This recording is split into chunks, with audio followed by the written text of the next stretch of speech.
Hey everyone, and welcome to another deep dive. We're going to be talking about something super practical today, especially if you're learning English. Okay. Imagine you're, in a new situation, like maybe you're at a job interview or you're meeting new people at a party. Right. How do you introduce yourself in English? Yeah. And how do you make a really good first impression? Yeah. It's kind of a tricky one. Yeah. So that's what we're going to be diving into in this episode. And we've got Yeah. some really good strategies and some useful phrases that can help you feel more confident when you're introducing yourself. That's great because I think, sometimes we think, oh, introductions, that's kind of simple, but there's actually a real art to it. For sure. You want to get across the right amount of information and, it can change depending on the situation. It totally does, yeah. So where do we even begin? Okay. Right. Like, what are the must-haves for a good introduction in English?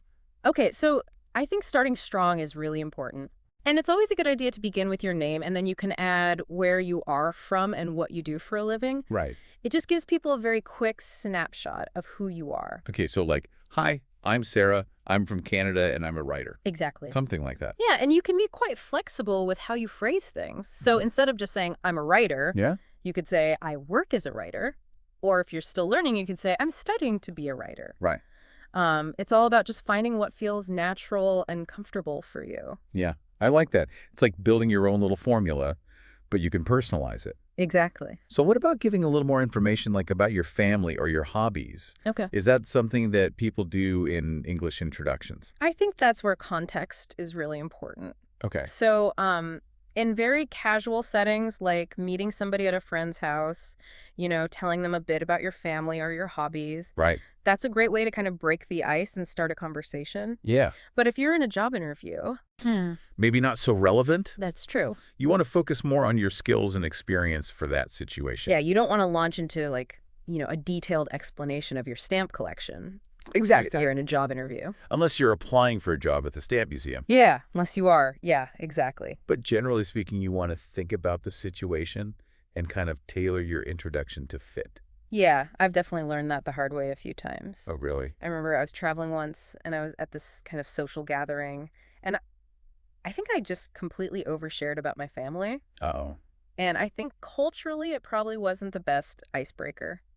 It's so interesting, isn't it, how different cultures, Yeah. view those kinds of things. Totally. What's friendly and open in one culture might seem a little bit too personal in another one. For sure. Yeah, So it's just being mindful of your audience, I guess. absolutely. So let's say someone does want to mention their hobbies. Okay.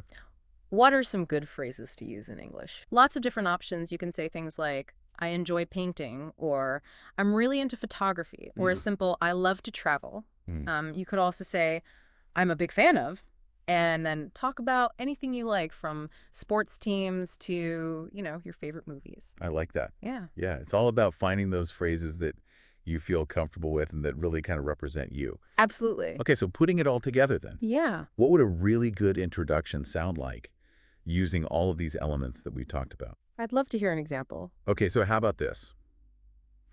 Hi, everyone. I'm Sarah. I'm originally from Canada, but I've been living in London for the past few years. I'm a freelance writer, and when I'm not working, I love exploring new cafes and trying different types of coffee. That's fantastic. Okay. You've started with your name and where you're from. You've added a bit about your journey by saying how long you've been in London. Right. You've shared your profession, and you've given us a little insight into your hobby as well. Yeah, it feels really natural and engaging, and it gives people a good sense of who you are. Yeah, good, good. I'm glad I'm on the right track. You are.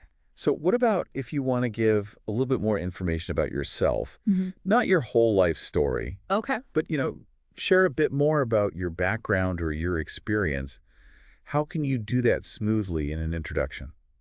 Yeah, you're right. Sometimes you want to give a little more detail than just your name and what you do for a living. Yes. And again, it depends on whether it's a professional or an informal context. Right. So if it's a job interview, you're going to want to focus on things that show off your skills and experience. Exactly. You could say something like, I have a degree in marketing, Right. or my background is in software development. Okay.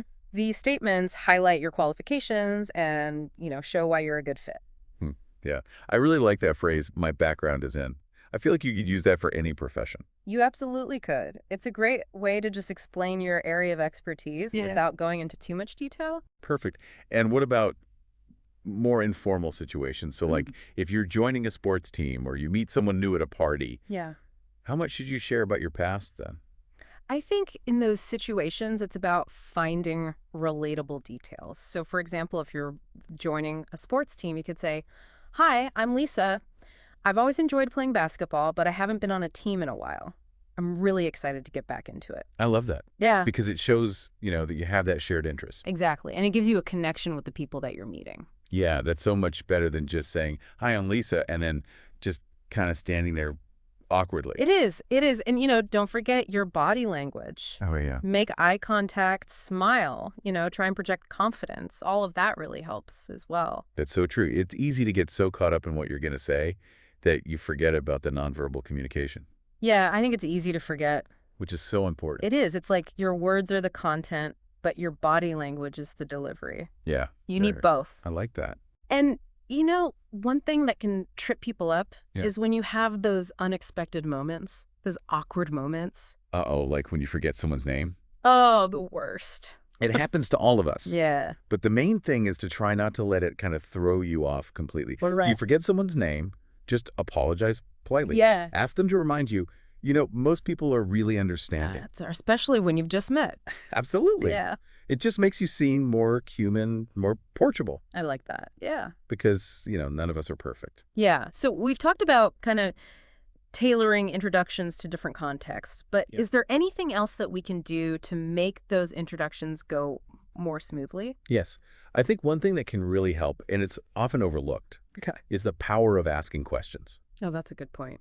So instead of just, giving facts about yourself, Yeah. try asking open-ended questions that encourage the other person to share a bit about themselves. So, for example, if you're at a party and someone mentions they love to travel, Hmm. you could say something like, "Oh, wow, what's the most interesting place you've been to?" I like that because then it's not all about me, me, me. Exactly. You're showing that you're interested in the other person.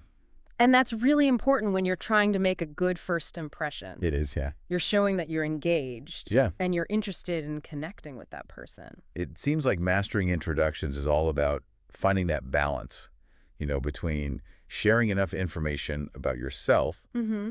but also being genuinely curious about the other person. You've hit the nail on the head. It's that combination of confidence and genuine interest that makes an introduction memorable. This has been so insightful. Yeah. I feel like I'm looking at introductions in a whole new way. Now, it's not just about, reeling off this script that you've memorized. It's about connecting with people and starting a conversation. Absolutely.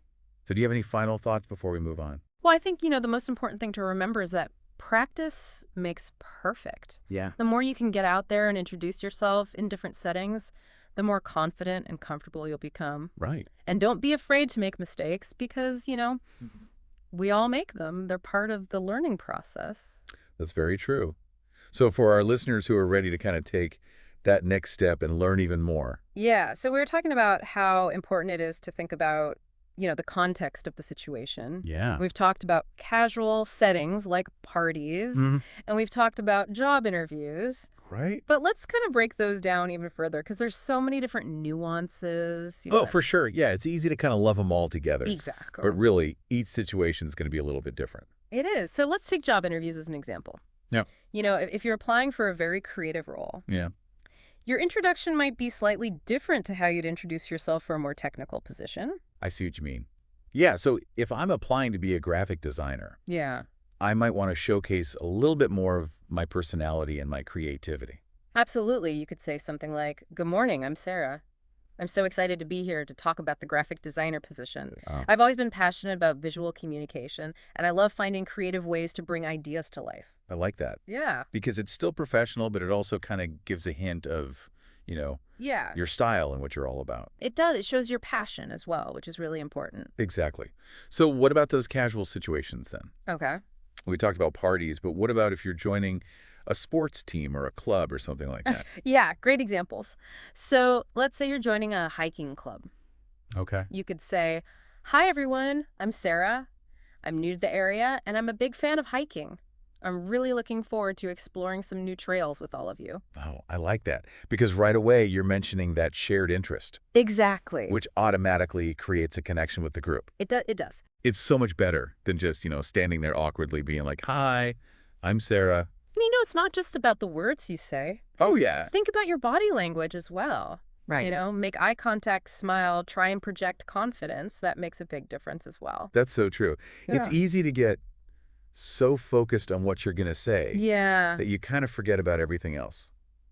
I think it is. But it's all part of it. It is. It's like we were saying before, your words are the content, Right.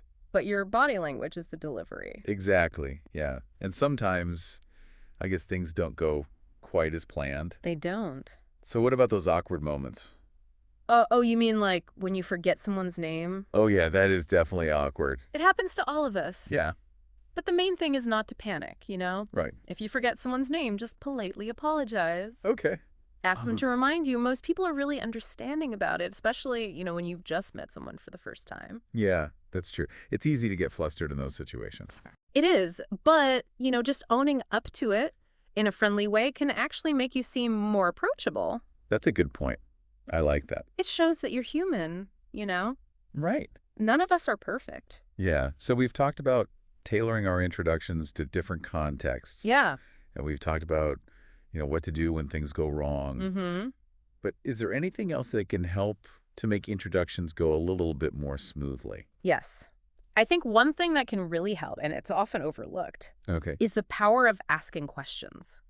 Oh, that's interesting. So instead of just listing, facts about yourself, try to ask open-ended questions that encourage the other person to share a bit about themselves as well. Oh, I see what you mean. Yeah. So instead of it being all about me, Exactly. you're getting the other person to talk as well. You are, and it shows that you're interested in them as well, Right. which is really important when you're trying to make a good first impression. It is, yeah. Yeah. So, for example, if you're at a party Yeah. and, someone mentions that they love to travel, You could say, "Oh, wow, what's the most interesting place you've ever been to?"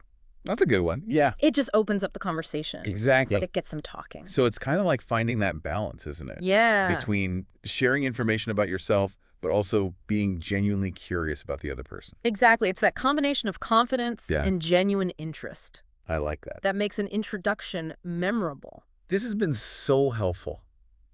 I feel like I'm kind of seeing introductions in a whole new light now. Good. It's not just about, reciting a script. No, It's about making a connection it is. and having a conversation. Absolutely. So any final thoughts before we wrap things up? I think the most important thing to remember is that practice makes perfect. Oh, for sure. The more you can get out there and introduce yourself, in all these different situations, Right. the more confident you'll become. Yeah. And don't be afraid to make mistakes. Yeah. Because we all do. It's part of the learning process. Yeah, that's very true. Yeah. So for our listeners who are ready to take things to the next level. Yes. Well, we have a fantastic resource called the About Myself video. It's packed with tips and phrases and real-life examples, and you can find a link to that in the description below. And if you want to learn even more words and phrases related to introductions, we really recommend checking out the Vocab app. It's such a fun and engaging way to kind of boost your vocabulary and improve your English. And you'll find a link to that in the description as well. It's amazing how much more confident you can feel, when you have that wider range of vocabulary to choose from. Oh, for sure. So there you have it. We've explored all the different aspects of introducing yourself in English. Remember, it's all about being clear, being confident, and making a connection. And don't forget to let your personality shine through. Absolutely. Those little touches of individuality are what make you memorable. So get out there, practice those introductions, and make some fantastic first impressions. Thanks for joining us.